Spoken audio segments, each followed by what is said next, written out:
All right, what did you think? Easy? Hard? Not too bad?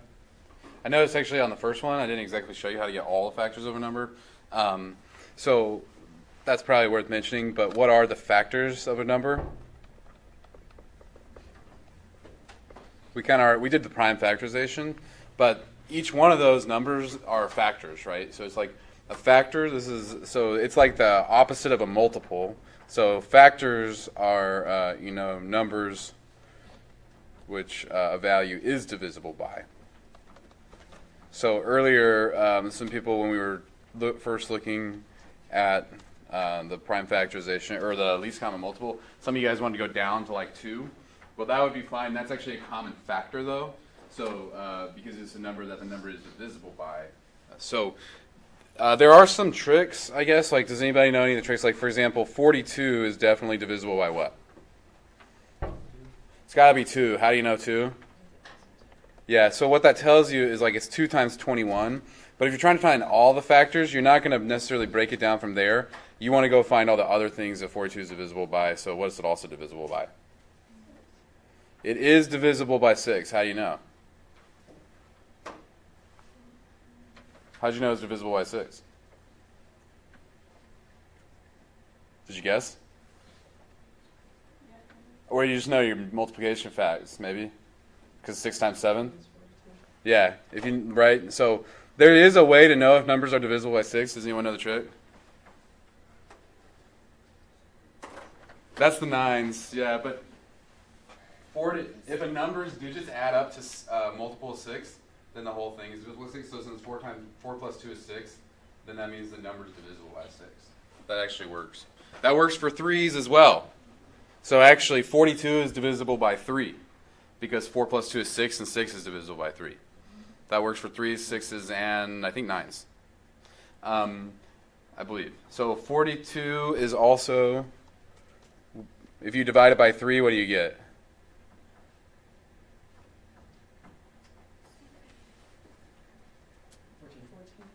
14. Yeah. So then so the thing about all the factors in order, so all the factors of 42, so it's like, okay, obviously it's divisible by 1 in itself, right? It's divisible by 2 and 21, it looks like. It's divisible by 3 and 14. Is it divisible by 4? I don't think it is. Not 5. 6 works. Yeah. And then, are there any other ones?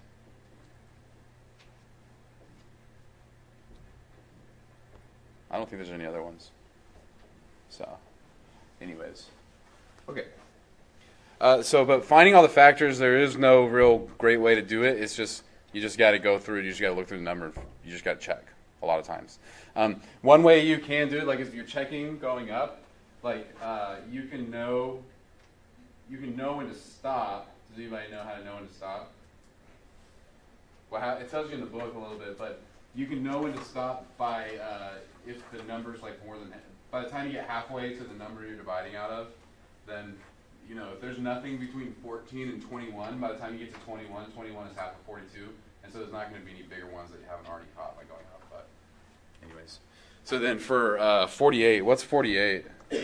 What are all the factors of 48? Obviously, 48 and 1 are factors. It's also divisible by what? 2 and 24. Yeah, it's 2 and 24. Is it divisible by 3? Yeah, it actually is. What is it divided by 3? 16. 3 and 16. Is it divisible by 4? Yeah, it actually is. It's what, 4 times? 12. Is it 4 times 12? Yep. It's not divisible by 5. Is it divisible by 6? Yeah, it is divisible by 6 because it's 6 times 8, right? Is it divisible by 7? I don't think so. So it's like 7 won't work. It is divisible by 8, but we already got that one. And now you're kind of just going to end up working your way back through the ones you already got, working your way up. And so I think that's it.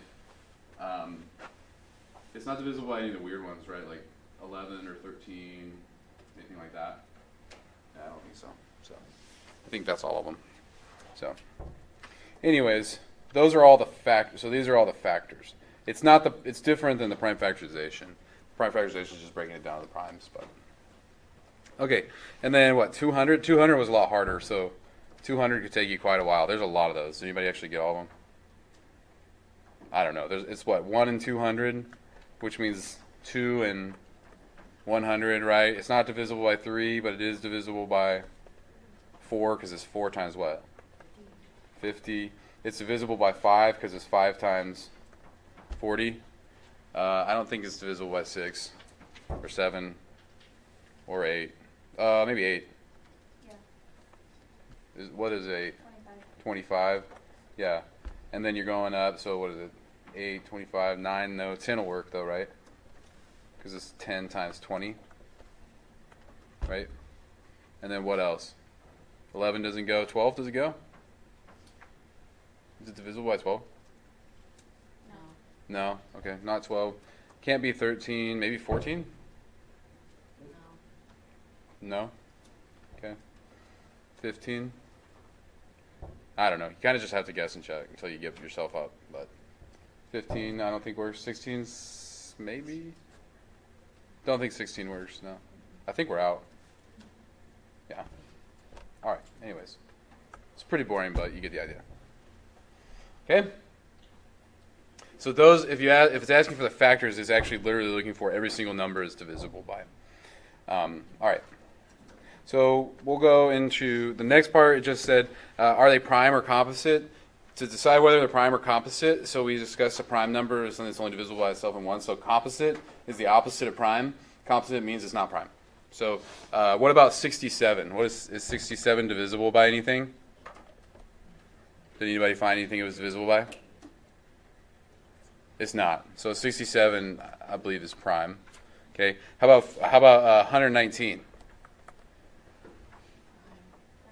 I think it's prime. Yeah, it's prime.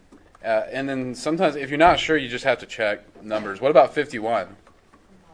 Yeah, 51 is actually divisible by what? 3. It's divisible by 3 because 51 is 3 times what? 17? 3 times 17, yeah. So that would be an example of a composite number. So, yeah. All right. Cool.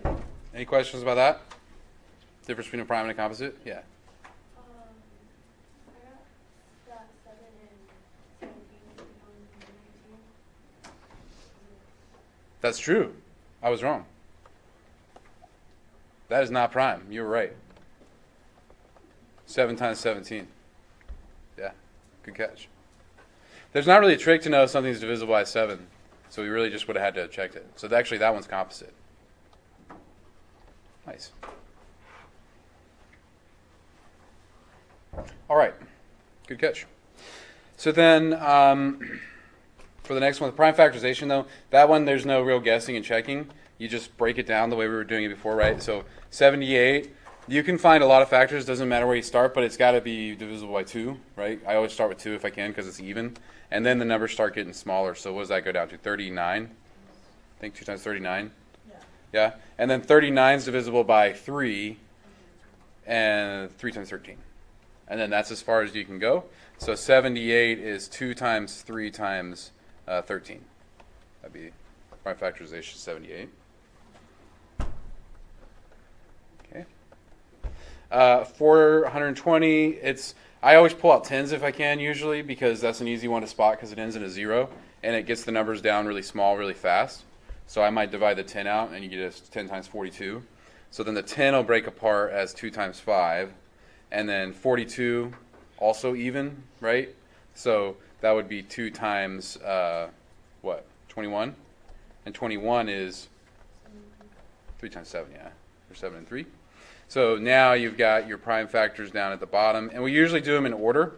So 420, I would write that as, I do the 2 times 2 first, then the 3, then the 5, then the 7.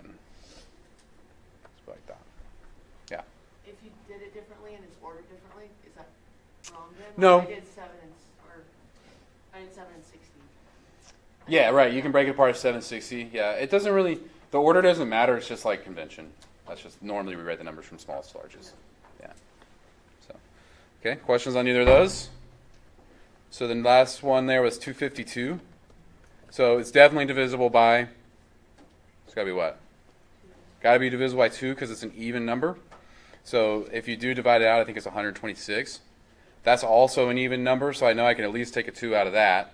That takes you down to what? 2 times 63. And then my suspicion is 63 is divisible by 3, which it is.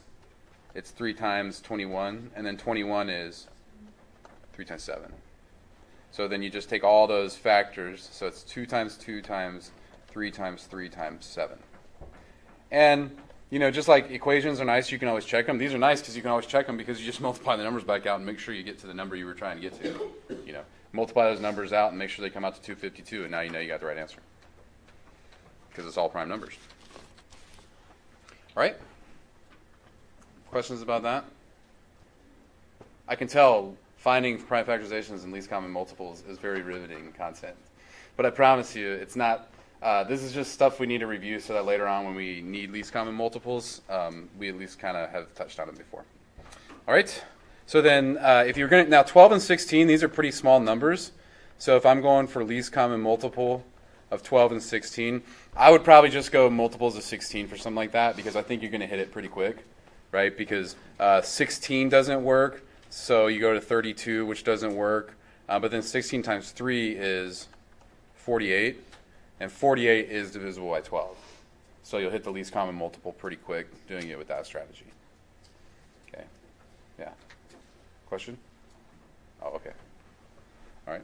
Well, I mean, if you were to use the tree, though, Mm-hmm. can you do an example with that? Yeah. So let's say you wanted to use, let's say you fell back and you just want to use the trees because they'll always get you the right answer. So we go what? 12 is 2 times 6, which is 2 times 3. And 16 is 2 times 8, which is 2 times 4, which is 2 times 2. So what you'd have is, so 12 is 2 times 2 times 3. And 16 is 2 times 2 times 2 times 2. Because it's all the way down the tree, right? It's just 4 2's. Okay. So then if you wanted to turn that into a least common multiple, so you go and you say, okay, they share a pair of 2's, so a 2 is in. They share another pair of 2's, so those 2's are in. And then they don't share anything else, so we just clean up.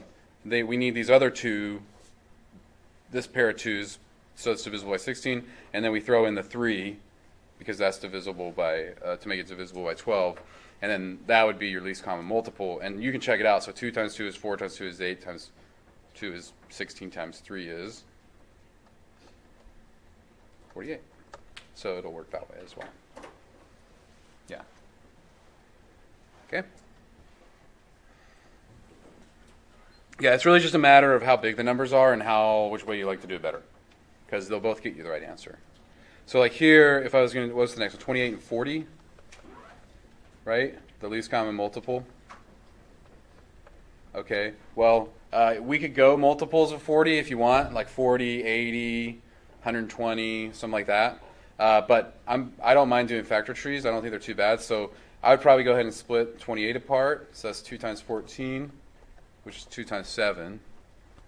And 40 is like 4 times 10. 4 is 2 times 2, and 10 is 2 times 5. So it doesn't take too long to split the factor trees out. That's why I don't mind doing it that way. So 28 is apparently 2 times 2 times 7, right? I'm just pulling off the bottom of my prime factor tree. And 40 is 2 times 2 times 2 times 5, right? 2 times 2 times 2 times 5. And then to build the least common multiple, we just say, same as last time, oh, they share a pair of 2's. So 2's in. They share another pair of 2's, so 2's in. Now we need to put in another 2 and the 5 to make it divisible by 40. And then we need the 7 as well to make it divisible by 28. And so then your least common multiple will be whatever that comes out to be. So that's 2 times 2 times 2 is 8, times 5 is 40, times 7 is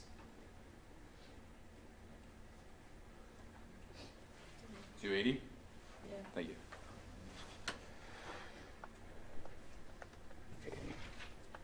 Okay. Questions on that one? All right. So remember, if you go on least common multiple, you always have to go up. You're going up to bigger numbers, not going down. 9 and 15. Anybody get that one?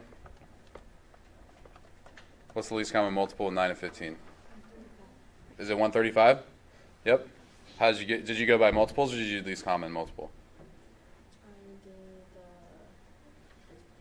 The tree. So let's see. So 9 is 3 times 3, and 15 is 3 times 5. Okay. So then, so you got 9 is 3 times 3. You got 15 is 3 times 5. So then the least common multiple, well, let's see. So it needs a 3, because they both share 3. Then it needs another 3, and then a 5. And then I think you might have went up one too far. You went to one bigger. So I think, because 3 times 3 is 9 times 5, I think you can actually go down as low as 45. I think 135 is a multiple of 9 and 15, though. 45. Okay. What do you think? Not too bad? So then how do you solve the last problem? What do you actually just need to find?